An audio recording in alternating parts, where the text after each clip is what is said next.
19 ছেপ্টেম্বৰ 2025 দিনটো আছিলে আমাৰ বাবে এটি বৰ শোকাবহ দিন।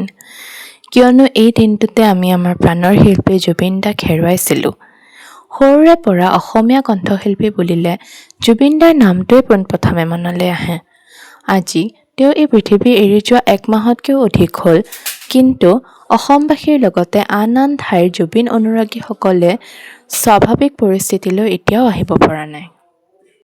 যোৱাকালি 25 অক্টোবৰৰ দিনা মই জুবিন দাৰ সমাধিস্থল সোণাপুৰলৈ বুলি নিজৰ পৰিয়ালবৰ্গৰ সৈতে ওলালোঁ। দিন বাগৰি যাই আছে, কিন্তু সমাধিস্থলত লোক কম হোৱা নাই।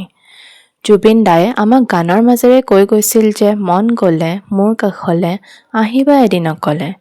সেইবাবে চাগে অনুৰাগীসকলে তেওঁলৈ মনত পৰিলে তেওঁৰ অন্তিম ঘৰ সোণাপুৰলৈ বুলি ওলাই যায়। জুবিন দাৰ সমাধিস্থল হৈ পৰিছে সকলোৰে প্ৰাৰ্থনা কৰা ঠাই। চাৰিওফালে দেখিব পোৱা যায় মাথো চাকি, ধূপ, কেণ্ডেল, আকাশবন্তি ইত্যাদি। বহুতো লোকে তেওঁলৈ আগবঢ়াইছে গামোচা, ফুল আৰু অন্যান্য উপহাৰ। ইমান ভিৰৰ মাজতো কিন্তু অকমানো হুলস্থুল নাই। আছে মাথো চাৰিওদিশে শান্তি আৰু শান্তি।